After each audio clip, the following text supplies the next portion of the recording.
अहाना अपनी माँ का घर छोड़कर नए बिजनेस की शुरुआत करने वाली होती है। वहीं अर्जुन उसके लिए प्रेगनेंसी किट लाता है। दूसरी ओर ठाकुर हवेली में एक बार फिर तनाव फैला हुआ था।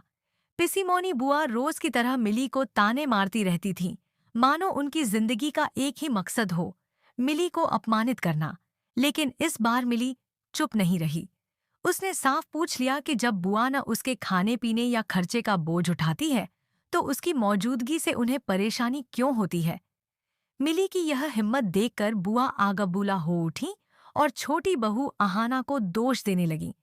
तभी हवेली की बड़ी बहू दुर्गा देवी ने पहली बार सख्त होकर बुआ को याद दिलाया कि वे खुद अपना ससुराल छोड़कर यहाँ रह रही हैं, इसलिए मिली को निकालने का हक उन्हें नहीं है।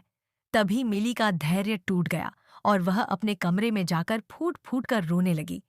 उसे बस यही दुख साल रहा था कि काश उसका पति राकेश जिंदा होता, तो उसे यह सब जहालत नहीं सहनी पड़ती। अचानक हवेली के पुराने फोन की घंटी बजी और दूसरी तरफ से राकेश की कांपती आवाज सुनाई दी। वह जिंदा था। उसने बताया कि उसके अपने भाई रबिश ने उसे प्रॉपर्टी हथियाने के लालच में किडनैप कर लिया था। पुलिस तुरंत उसे बचाकर हवेली ले आई। राकेश को देखकर बुआ के होश उड़ गए। फिर भी उन्होंने मिली को घर से ले जाने की बात कही, जिसके खिलाफ पूरा परिवार एकजुट हो गया। राकेश ने बताया कि रबिश अब भी प्रॉपर्टी के पीछे पड़ा है, लेकिन पुलिस ने जल्द ही उसे गिरफ्तार कर लिया। हवेली में वर्षों बाद शांति लौटी। सुबह राकेश और मिली ने पूजा की और दुर्गा देवी ने प्रभु का धन्यवाद किया। उसी शाम पिसीमुनी बुआ पछतावे के साथ मिली से माफी मांगने आईं और मिली ने बिना संकोच उनके हाथ थामकर उन्हें माफ कर दिया। लेकिन ठाकुर हवेली की परेशानियां यहीं खत्म नहीं हुईं। रात में कोई राकेश के कमरे के बाहर एक धमकी भरा खत छोड़ गया। रबिश जमानत पर बाहर आ चुका था और अब प्रॉपर्टी अपने नाम करवाने का दावा कर रहा था। अहाना, अर्जुन और राकेश ने मिलकर ठाना कि वे अब किसी अन्याय के आगे नहीं झुकेंगे। अगले ही दिन उन्होंने कानूनी दस्तावेज अपडेट किए और ठाकुर ट्रस्ट नाम की संस्था बनाई, जो गांव की शिक्षा और महिलाओं के सशक्तिकरण के लिए समर्पित थी। तभी रबिश ने मीडिया में झूठी अफवाह फैला दी कि ट्रस्ट के नाम पर घोटाला हो रहा है, लेकिन प्रेस कॉन्फ्रेंस में अहाना और राकेश ने सच्चाई सबके सामने रखी और पुलिस जांच ने साबित कर दिया कि यह सब रबिश की चाल थी। उसे सीमा पर पकड़ा गया और उम्र कैद की सजा मिली।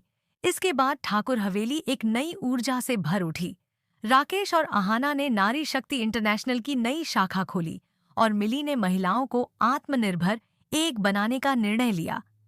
उसी समय एक मल्टीनेशनल कंपनी गांव की जमीन खरीदकर बड़ा प्रोजेक्ट शुरू करना चाहती थी, लेकिन दस्तावेजों की जांच में अहाना को पता चला कि यह गांव वालों की जमीन हड़पने की साजिश है। परिवार ने फैसला किया कि वे गांव की मिट्टी किसी लालच में नहीं बेचेंगे।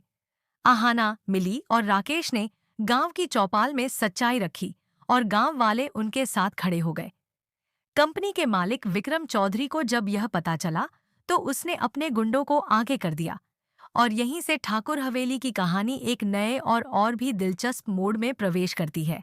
जरूर, मैं कहानी को वहीं से आगे बढ़ाता हूं जहां कंपनी के मालिक विक्रम चौधरी ने अपने गुंडों को भेजकर ठाकुर परिवार और पूरे गांव के खिलाफ नया संकट खड़ा किया था।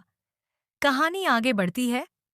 विक्रम चौधरी, जो अपनी मंशा पूरी करने के लिए किसी भी हद तक जा सकता था, ठाकुर परिवार की एकजुटता देखकर बुरी तरह बौखला गया। गांव वालों का समर्थन अहाना को मिलना उसके लिए सीधी चुनौती थी। उसने रातों रात अपने आदमियों को गांव में फैलाकर अफवाहें उड़ा दी कि ठाकुर परिवार गांव की जमीन खुद कब्जा करने की योजना बना रहा है। सुबह होते होते गांव में तनाव बढ़ गया और कुछ लोग शक में पड़ने लगे, लेकिन अहाना ने हालात बिगड़ने नहीं दिए। वह मिली और राकेश के साथ गांव की चौपाल पहुंची और शांति से बोली, हम यहाँ झगड़ा नहीं, सच लेकर आए हैं। अगर किसी को एक भी दस्तावेज ऐसा मिल जाए जिससे लगे कि हम गांव की जमीन अपने नाम कर रहे हैं, तो मैं खुद इस घर को छोड़ दूंगी। उसकी आवाज में दृढ़ता थी और आंखों में साफ नियत। गांव की बुजुर्ग महिला कमला काकी आगे आईं और बोली, हम अहाना पर शक नहीं करेंगे। जिसने हमारे बच्चों को पढ़ाया, हमारी बेटियों को काम सिखाया, वो हमें धोखा नहीं दे सकती। उनके शब्दों ने भीड़ का माहौल बदल दिया।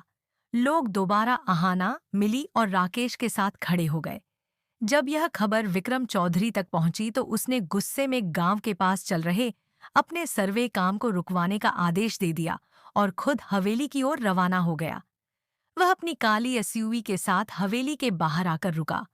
आहाना और अर्जुन तुरंत बाहर आए। विक्रम ने आहाना की आंखों में देखते हुए ताना मारा, तुम सोचती हो कि तुम मेरे रास्ते में खड़ी हो जाओगी और मैं रुक जाऊंगा?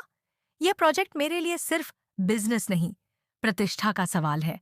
आहाना ने बिना एक पल गंवाए जवाब दिया, अगर तुम्हारी प्रतिष्ठा दूसरों की जमीन छीनने पर टिकी है तो ऐसी प्रतिष्ठा को गांव की महिलाएं भी ठुकरा देंगी। विक्रम के चेहरे की मुस्कान गायब हो गई। उसने धमकी भरे स्वर में कहा, तुम नहीं समझ रही आहाना ठाकुर, खेल अभी खत्म नहीं हुआ है। अगर तुमने यह डील साइन नहीं की तो मैं इस गांव को अपने ढंग से झुकाना जानता हूं। इसी क्षण दुर्गा देवी आगे आईं। उनकी आवाज धीमी थी पर असरदार। एक बात याद रखना, जब घर की औरतें एकजुट हो जाएं तो बड़े बड़े साम्राज्य ढह जाते हैं, और इस हवेली की औरतों ने कभी किसी गलत के आगे सिर नहीं झुकाया। विक्रम ने गुस्से में दांत भींचे और गाड़ी का दरवाजा बंद करते हुए कहा, अब तुम मुझे मजबूर कर रही हो, देखते जाओ। उसके जाते ही अर्जुन ने चिंतित होकर कहा, माँ, वह आदमी खतरनाक है, हमें सावधान रहना होगा। दुर्गा देवी ने उसकी बात स्वीकारते हुए कहा, हाँ बेटा, एक बड़ी आंधी आने वाली है। अब हमें न सिर्फ अपने घर बल्कि पूरे गांव की सुरक्षा करनी होगी। शाम होते होते हवेली में एक और परेशानी दस्तक देती है। अर्जुन को एक गुमनाम कॉल आता है। अगर ठाकुर परिवार ने कंपनी के प्रस्ताव को नहीं माना तो आज रात गांव में कुछ ऐसा होगा जिसे तुम रोक नहीं पाओगे। अर्जुन के चेहरे का रंग उड़ जाता है। वह तुरंत आहाना और राकेश को बुलाता है।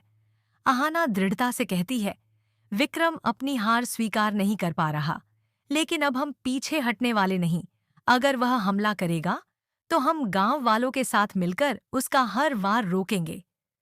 उधर गांव के बाहर कंपनी के गुंडे अंधेरे में इकट्ठा हो रहे थे। उनके पास पेट्रोल के कनस्तर, लाठी डंडे और हथियार थे। कोई बड़ी अनहोनी होने वाली थी, मगर उन्हें पता नहीं था कि ठाकुर परिवार और गांव की महिलाओं ने पहले ही योजना बना ली थी। आज रात गांव में कोई अकेला नहीं सोने वाला।